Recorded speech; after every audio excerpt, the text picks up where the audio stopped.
Kemudian qala Allah Ta'ala dalam surat Hud, وَلَقَدْ جَاءَتْ رُسُلُنَا إِبْرَاهِيمَ بِالْبُشْرَى, sungguh telah datang kepada Ibrahim alaihissalam para utusan-utusan kami. Para utusan-utusan tersebut datang kepada Ibrahim bil busyra, datang untuk membawa kabar gembira. Wa qala ta'ala, masih dalam ayat dalam surat Hud, wa imra'atuhu qa'imatun fadhahikat, dan istrinya yaitu Sarah berdiri, fadhahikat, maka dia pun tertawa. Kenapa dia tertawa? Fabasyarnaha, kami berikan kabar gembira buat dia. Fabasyarnaha bi Ishaq wa min wara'i Ishaq Yaqub.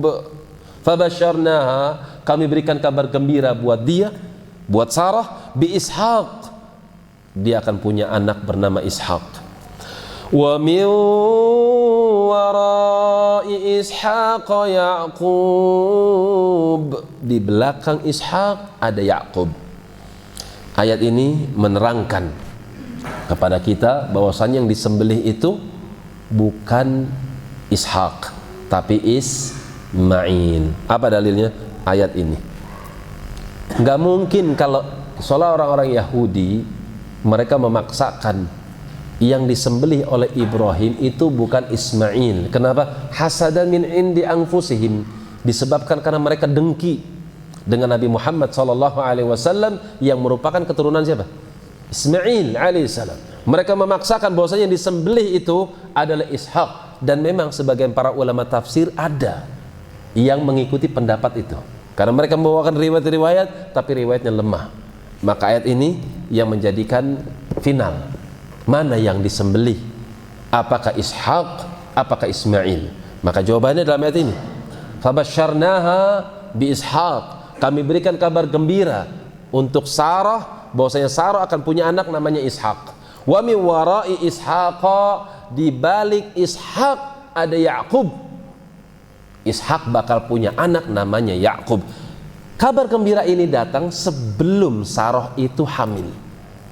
Sarah akan hamil, dan fi bidayati, pada awal kali kehamilan, sebelum terjadinya kehamilan itu ada kabar gembira terlebih dahulu. Istrimu akan hamil, dia akan punya anak. Siapa anaknya? Namanya Ishak. Disebutkan apa ini? Di balik Ishak ada Yaqub. Nggak mungkin kalau Ibrahim alaihissalam menyembelih Ishak sementara Ibrahim sudah tahu Ishak ini bakal punya anak namanya Yaqub. Di mana letak ujiannya kalau begitu? Iya nggak? Anak bakal disembelih, nggak takut. Kenapa? Kan Allah udah ngomong ini bakal punya anak Yakub namanya. Di mana letak ujiannya? Karena itu yang disembelih itu bukan Ishak tapi Ismail alaihissalam. Dalilnya apa? Kita kembali dalam surat As-Saffat. Fabasyarnahu bigulamin halim. Karena yang cerita tentang penyembelihan Ismail itu, Ibrahim menyembelih anaknya, itu disebutkan dalam surat As-Saffat. Potongan ayatnya, fabasyarnahu bigulamin halim. Kami berikan kabar gembira buat Ibrahim alaihissalam bahwasanya dia akan punya anak halim sifatnya. Halim itu ta'aqqul indal ghadab. Dia bisa berpikir cemerlang ketika dalam keadaan marah. Kok bisa seperti itu? Fabasyarnahu bigulamin halim. Ayat berikutnya, falamma balagha ma'ahu as-sa'ya qala ya bunayya inni ara fil manami anni adbahuka fanzur madza tara qala ya abati if'al ma tu'mar satajiduni insyaallahu minas sabirin. Itu ayat berikutnya. Ketika anak yang halim ini tumbuh dewasa, sudah bisa bantu bapaknya, maka kami wahyukan lewat mimpi Ibrahim harus menyembelih sang anak. Maka sang anak dipanggil oleh ayahnya, "Nah, aku bermimpi, titah dari Allah, aku diperintahkan untuk menyembelih dirimu. Fanzur madza tara." Perhatikan, nak, bagaimana pendapatmu? Qala ya abati fa'al ma tu'mar. Wahai ayahanda, lakukan apa yang diperintahkan oleh Allah.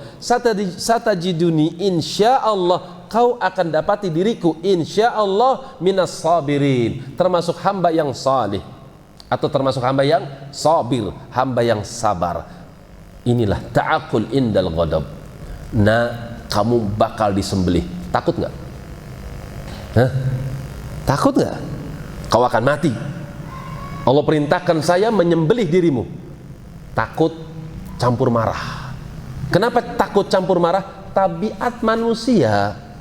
Ketika ada sesuatu yang menakutkan, ketika ada sesuatu yang akan merenggut nyawanya, akan muncul rasa pembelaan. Kan gitu.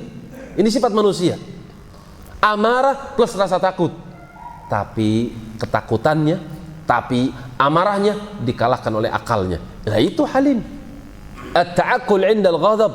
Akalnya cemerlang meskipun diuji dengan berbagai macam guncangan yang menakutkan, yang membuat jiwa bisa marah. Itu Ismail alaihissalam disifatkan dengan halim.